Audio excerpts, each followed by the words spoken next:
Good afternoon, John. Good afternoon, Good to see you everybody. again. It's a Socialist Sunday.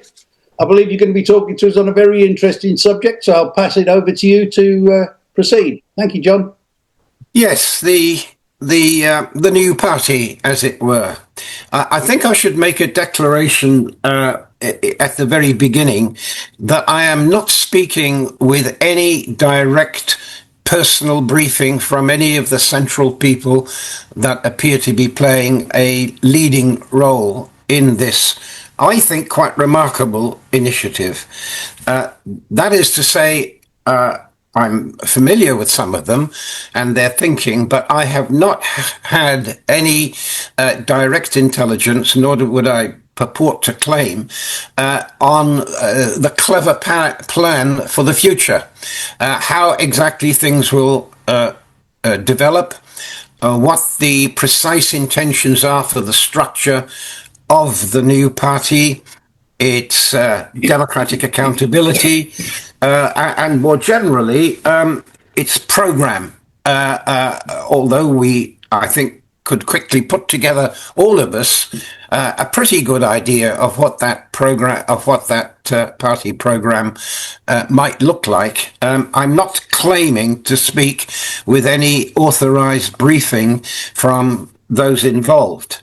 The second thing is, I am, however, quite convinced that this is quite unlike any of the other attempts at launching alternative socialist parties, which I've either someplace, heaven help us, been part of or was aware of and was familiar with the whole project.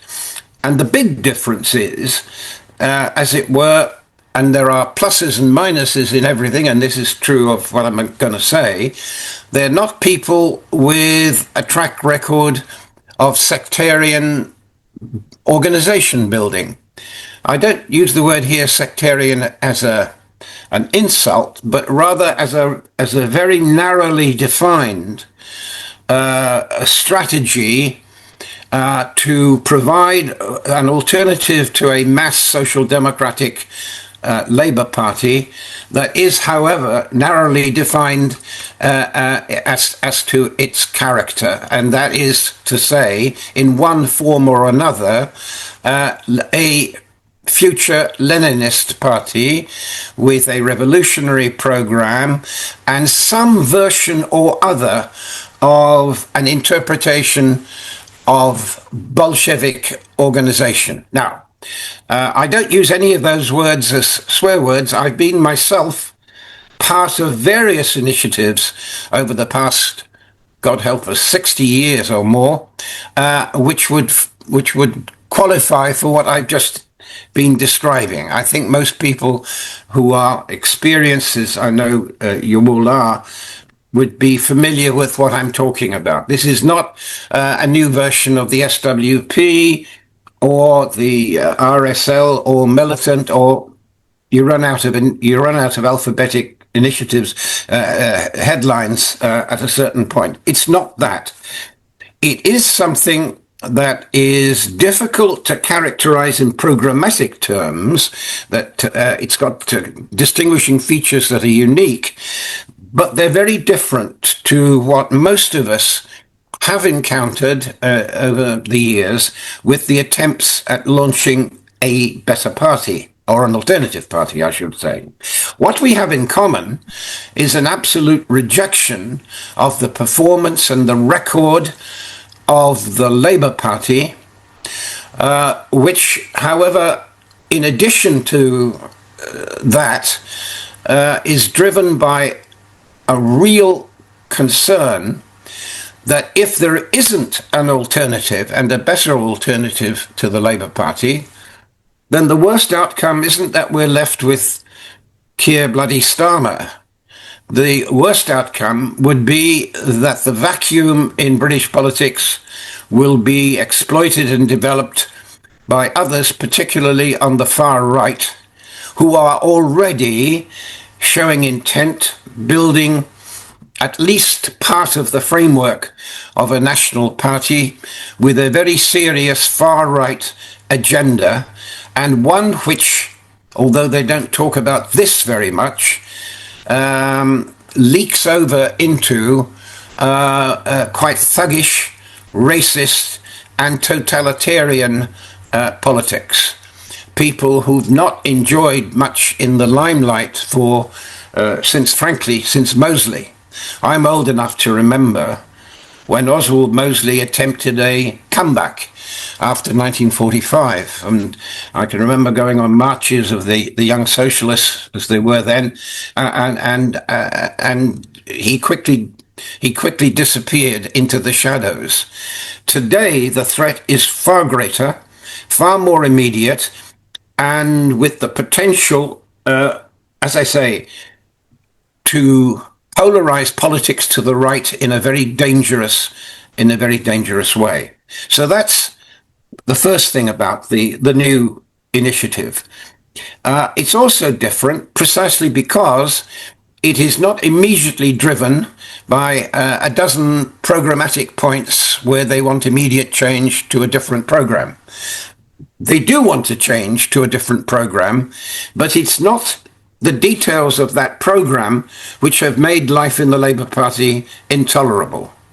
What's made life in the Labour Party for wide range of socialists, broadly, charitably defined as one likes, intolerable, has been the almost totalitarian refusal to recognize the rights of critics and of opponents of the party leadership's program and politics, the ruthless use of both money from dubious sources, business, etc., and also a quite ruthless, almost Stalinist exploitation of the party machine to silence and discipline, marginalize, discourage persistent critics on the left.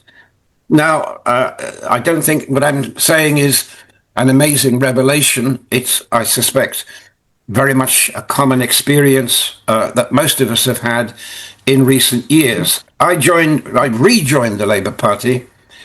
I was a member of the Labour Party until the Vietnam War.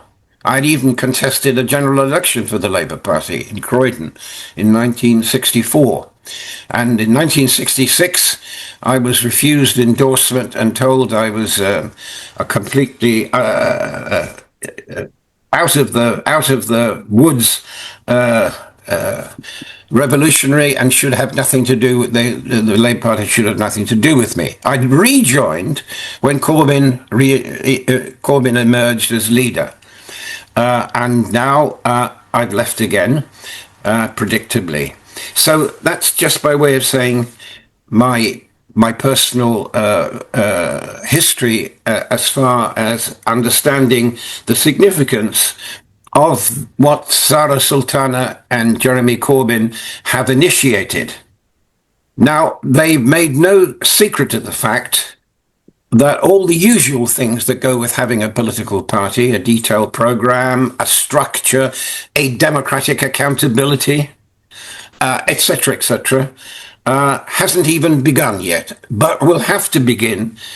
They don't deny or they don't ridicule or ignore the fact that any political party on the left that has a remote claim to relevance has to have a convincing democratic accountability for those who lead it and all that flows from that. So all that work, I was going to say, has not begun. Why has it not begun? I'm not entirely sure myself, but I hear what they say, and what they say is it will be after the Labour Party conference. My interpretation of that is that the initial response to the party, the launch of a new party, which has been very impressive, there'll be a subsequent wave of new recruits to the new party when the lessons of the Labour Party conference sink home and people realize that any hope that the ship of state we call the Labour Party is going to change at some 180 degrees is for the birds. So I think that will come.